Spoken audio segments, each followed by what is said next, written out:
Waaqayyo haala hundumaa keessatti gargaaree gaggeessee gara yeroo sa'aatii kanaatti nu dabarsee bakka tokkotti walitti nu qabee isaaf haa galatu jecha akkuma argaa jirtanii sa'aatiin kun sa'aatii kunoom isaa irratti walitti qabamnee dhukkirraa kaasaa jirra. Har'a keessummaa adda ta'e yeroo jalqabaatiif gara mana keenyaa kan dhufte tokko qabna jechuudha. Yookaan immoo gammii faana yeroo jalqabaa kan wal argantu mana keenya jira. Keessummaan kun eenyu ishee laata jettanii tilmaamtume sinittanii makaraa dheeraa sin deemsisu hamma sin tilmaamtanii ol baastanii gadi buustan sa'aatiin hin dhumti waan ta'eef anumatu isinitti hima. Viidiyoo kana laayik gochuutiin jalqabame isinimmoo.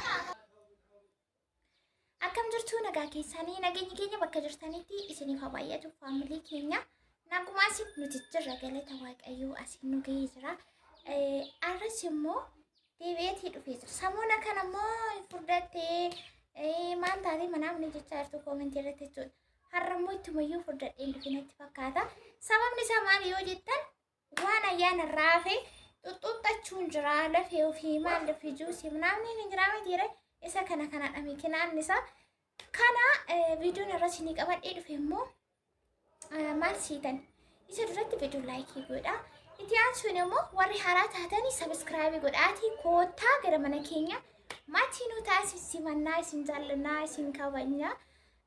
Annaa viidiyoon har'aa maal siitanii keessummaatu dhufa. Keessummaa biyya hin beekne tokkotu dhufa yeroo jalqabaa gara mana keenyaatti jechuudha. Gara mana keenyaatti har'a viidiyoo biraadha kan inni ittiin dhufuuf karoora qabu ture garuu immoo kun jidduu galee waan ta'eef isa simbiraan hangeessisa akka kunis akka isin jala hin dabarre isin jala darbuun qabu. Annaa maal siitan kushiinaatiin ba'aa jira. Kushiinaa keessa waliin ba'aa jira. Keessummaatu dhufaa jira. Keessummaan dhufaa jirtu eenyu jettanii yaaddume isin tilmaamaa isin jedhu karaa dheeraa isin hin deemsisu sistariitu dhufti jechuudha. Yeroo jalqabaaf bakka nuti jiru mana keenya yeroo jalqabaaf dhufti gammee faana yeroo jalqabaatiif wal argu. Yeroo jalqabaa haala bichaaf jechuudha. Anis immoo gangaleetii guyyaa tokko bichaadha kanan ishee arge. Dhimma sargii keenya wal qabatee naqaqqabuudhaaf dursitee dhufaatii jirti haadha mana keenya jechuudha. Ishee simachuudhaaf shirri guddii jechaatiin olii waa'ee sargii sun akkamidha? Mana keessanitti moo mana maatiitti moo hoteelatti moo mana gashaatti moo mana fashaatti moo eessatti godhatan kan jedhu viidiyoo jechuudhaaf fedhiin qaba garuu isin ta'a. Sanas immoo isinii fida tokko lamaan jechuudha. Ani isin qaqqaba bakkuma jirtanitti isin qaqqaba. Har'a garuu sisteriin hin dhufti waan ta'eef maaltu ture maaltu ta'e akkam ta'e kan jedhu garuu jechuudha. Sangaa qalu moo re'ee moo hoolaa moo lukkuu moo maal hin godhamee maal godhee feetti nama haaraa yeroo jalqabaaf sodda haaraa argu yeroo jalqabaaf mana haaraa seenu. Kana hundumaayyuu dhiisaa foon hin nyaattu buphaa nyaattu homa tokkoyyuu nyaattu. Homa tokkoyyuu hin barbaachisu jechuudha. Hin nyaattu isheen siruu keessa foon hin nyaattu waan akkasii kana hin nyaattu. Maal takka qophaa'ee simannaa maal fakkaata waliin ilaalla leesgoo laayikii gochuu hin irraanfatina. Kunuuti akkuma argitanii isheetiin keessumsiisuun nama rakkisu maaliifi foon hin nyaattu buphaa nyaattu bunaan odduu bakka akkasumattiinidha jechuudha. Haala kanaanii asteer ganamaa bakka ta'e deemteetti anumatu mana ture suuqii gamaal jecha wantan hojjedhe hallichaa as kanatti hojjedheetiin jira. Dinnichaaf kaarotii jechuudha. Kun immoo waxii diimaa. Already sa'aatiin kun gaheetu jira jechuudha. Isheen dhuftee jirti. Dhuftee bakka bu'uugee naan jechaatii jirti. Riddaatiitti mee bakka itti bu'u safara eessa maal akka ta'e hin beektu. Riddaatiitti himneetu jira jechuudha. Eessatti akka buusu. Haala kanaa fataa goonii zanaa goonii nuufis misaadha waan ta'eef bunnis danfee jira. Akkasuma namni hojii hojjetu illee jira jechuudha gibbii kana keessa. Isaanuma wajjiniitiin akka kanaatti biddeenis cicciree asirra naqee juusiin immoo kanuma ayyaanaatu jira. Achiin booddee akkasitti lafa kaa'ee fiigee dhaqee fidee dhufe jechuudha. Durseen buuteen eddeetti fidee dhufee amma kana nyaata nyaachuudhaaf walitti qabamneetu jirra. Jidduutti immoo ga'an irraa ka'ee sokkuun maal jechuu waanuma jiru maali warra diidaa hojjetanis immoo seenanii akka isaan buna dhugan akka isaanis immoo misaan wajjiniin nyaatan hin barbaadu. isaanillee karaa gajjallaatti jiru jechuudha. Hojii harkarraa qabu. Hojii isaanii bakka fakkataa'itti isaanii ol seenanii achiin booddee kunoo haaluma argaa jirtan kanaanis sisteriin egaa isinitti mul'attees akka taate garuu fuulli isheen argamu yeroo itti aanu fuulli isheellee hin argamu jechuudha. Ammoo kaameraa zim jedhee mankaa'ee anaaf astuun kun akkuma argite wal qaxxaamuraa jirra. Isheen teessummoo isheedha. Gammeeffan yeroo jalqabaatiif kan isaan wal arganii jechuudha. Egaa hojiima tokko tokko hin jiraamii teeree sanuma nu gargaaru maal jechuufi dura maatii dhuftee as keessa jirti. Guyyaan sargii keessan yoomidha? Jalqabni ka'umsi keessan akkam ture? Maaliif asitti gootanii akkamii kan jedhu baay'een keessan gurruma qeensitu jedheetiin yaada isa kana isinitti animan jedha. Garuu yeroon viidiyoo jedhu kan biraatu jedhu gala isas immoo isiniif qabadheetuman hin dhufa. Isin garuu miilaayikii godhaa viidiyoo keenya baariyaalii baasa akka namoota baay'ee bira gaggabu. Innaa akkasittiin warra keessummoota keenyallee astanaagadaa nyaadhaa dhugaa jecha ofii keenya sammuu iddootti as deebinee liqimsaa. Maaliif isaati anarraa misaa miti qursiyyuu hin nyaanne jechuudha. Baay'ee tokko biiziin ta'ee ganama nagatanii sokkanii manatti gammeenis gara ta'etti sokkee yaa har'a hojiillee hin deemne dhimma mayyaana wal qabatee tokko kaleessasii har'a sages maramiti kan jedhu hojiin deemne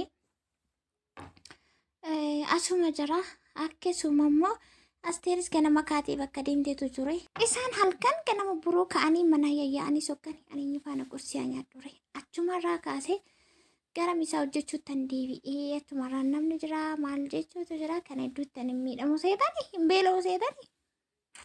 Beela'uu siiqa sa'aatii misaa inumaan ga'ee ergan ga'ee immoo kunoo haala kanaatiin teenyeetu nyaachaa dhugaasaa kolfaa mammari'achaa maal akka hojjetamu maal akka ta'e tokko kana jirtu dubartiidha. Hojii hojjechaa arteegaa hojii hojjechiisuuf yaa waan akkasii irratti kan nama gargaaru ollaa naamni ture. Garuu ollaa fana otoo waliin beekiin otoo waliin bareen otoo maal jedhee waan akkasiin nama rakkisa waan ta'eef noormaalii kan waxii hojjetu kan juusii hojjetu kan biddeen hojjetu walumaa gala isaatti namni itti intinaa ta'eetu jira jechuudha. Namatu jira isaantu as jira jechuudha. Borillee iftaanillee hamma gaafa guyyaan isaa xumuramu waaqayyo nu gargaaree nu xumursiisutti isaanillee nu birmaan hojii isaanitti kenname hojjechuudhaan nu gaggeessu waaqaa gaditti isiniin jennaa faamilii keenya.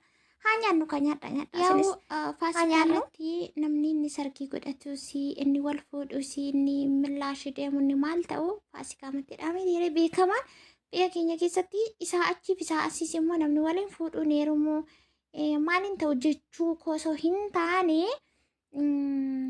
bakka irra caalaa filannoon namaa isa kanachuudha. Wanti nama ajaa'ibu immoo garuu namni keenyallee hin dhiisu kuni amantaanillee daangessuu danda'a waan akkasii yoo ta'eef malee bara dhufu yookaan bara 2019 namni wal fuudhuu hin danda'u bara ramaleedhaan. Kanas ta'e sana nuti qaata wal fuune isa keessaa hin qabnu. Garuu immoo namni burjaaja'ee warri karoora barana wal fuudhuu hin qabne dingataa karoora isaanii diiganii akka waliin fuune asumarraan isinitti immoo barbaadan haganaaf gale. Maaliif kun amantaanillee daangessuu danda'a waan akkasii minaamanii jechuu dandeessu. Kanaaf darbitanii wal fuudhuu dandeessu dheetuma yaada malee bara dhufu wal fuudhuun hin danda'amudhaani. Keenya gaa akka waaqayyo jaallatee fi nu gargaareetti bara baranaa kana xumuruutti jirra jechuudha. Jireenyi hin xumuramu wanti jiruuf jireenya dhala namaa keessa jiru gadda ta'a gammachuu ta'a waaqayyo gaddan fidiin malee hin xumuramu. Ittuma fufaa jechuudha. Garuu wayitiin amma nuti irra jirruu fi itti jirru hojii tachaa jirru kuni sargii keenyadha jechuudha. Sanaan immoo gaa walumaa gala isaatti wal qabsiisee hundumayyuu isiniif hin fida jechuudha. Isinis immoo gaaffii akkasinitti hin taane yaa'u achi yeroo teenyu nutis ani karaa kanaa tokkoffaadha sila kamii wal fuutanii isatti wal bartanii maaltu ta'e kam ta'e namatti toltu. Sana sirreessaa kana sirreessaa bakka namni haga beekuuf haga isaaf gale akka namummaa isaatti yaada namaaf kennutu jira miti irra na akkasiin jedha. Isinis immoo nurraas waan akkasii akka eegamu onuma beekna waan ta'eef isin qaqqabaatii abshuru.